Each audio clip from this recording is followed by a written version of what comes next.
एक शमी का पुष्प और एक जल में मिला हुआ दूध, जल में मिला हुआ दूध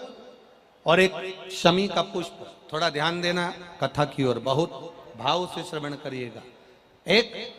जल में मिला हुआ दूध और एक शमी का पुष्प, ये दोनों महामृत्युंजय के जप के लिए, महामृत्युंजय अनुष्ठान के लिए, महामृत्युंजय मंत्र के लिए बड़े प्रबलता का कार्य करते, बड़े प्रबलता। ध्यान दीजिएगा, जब आपको लगे कि आपके परिवार में अगर कोई दुखी है, किसी को बहुत कष्ट आ गया, कोई बहुत ज्यादा कर्जे में लदालुम हो गया और उसने विचार करा कि मैं तो मर जाऊं तो अच्छा है, या मैं सुसाइड कर लूं तो अच्छा है, अब उनसे निवेदन रहेगा कि मरना मना नहीं, पर थोड़ा प्लान लेट बनाओ मरने का। हम ये नहीं कर रहे कि तुम मत मरो, पर थोड़ा प्लान लेट करो। आज मरने का विचार करा है तो थोड़ा सा 15 दिन रुक जाओ, फिर विचार करना 15 दिन बाद, 20 दिन बाद कि मरूं कि नहीं मरूं। पर एक कार्य जरूर कर कर देखना, रुद्राक्ष की माला से महामृत्युंजय मंत्र का जाप शंकर जी के मंदिर के सम्मुख में नंदीश्वर के पास में बैठकर शिव के सम्मुख को देखते हुए, शंकर के शिवलिंग को देखते हुए, शमी के पुष्प को अपने सामने रखकर एक बार महामृत्युंजय मंत्र का 108 बार जाप कर कर शमी का पुष्प उस पात्र में से, कटोरी में से उठाकर जाप पूरा होने के बाद शंकर को समर्पित करो। और शंकर को समर्पित कर कर फिर विचार करना, 15 दिन, 20 दिन, 1 महीना रुकना कि तुम्हें बाबा ने जो तुमने मांगा वो तुम्हें दिया कि नहीं दिया। उसके बाद विचार करना कि जाऊं कि ना जाऊं। मरो मरो सब कोई कहे, मर के देखे कोई, मरो तो ऐसा मरो कि फिर संसार सागर में जन्म ना होई। बार बार मरोगे फिर जन्मोगे, फिर मरोगे फिर जन्मोगे, फिर मरोगे फिर जन्मोगे। ऐसा मरण और जन्म से पीछा कैसे छूट जाए, उसका क्रम धारण करना है। आ गया टेंशन, ऐसा कोई संसार में नहीं जन्मा जिसके मस्तक पर टेंशन नहीं आया, कोई चिंता नहीं आई, कोई चिंता सम्मुख में नहीं पहुंची, ऐसा कोई जन्मा ही नहीं।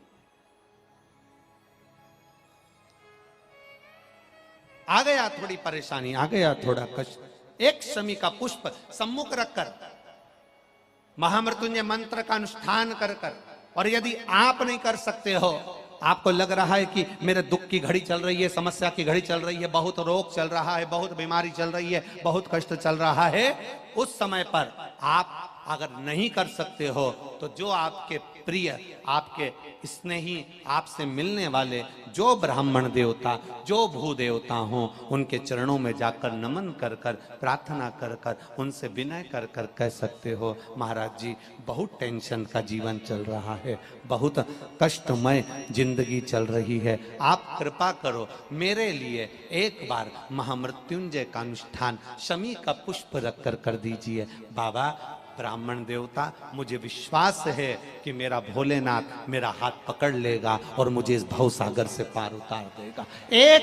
शमी के पुष्प में वो बल होता है, एक शमी के पुष्प में वो भाव होता है, एक शमी के पुष्प में वो आनंद होता है कि महामृत्युंजय के अनुष्ठान का, महामृत्युंजय मंत्र के बल का एक आनंद सुख हमें तुरंत प्रदान कर दे, तुरंत दे। जैसे बेलपत्री के मध्य भाग, थोड़ा ध्यान दीजिएगा, ये बेलपत्र है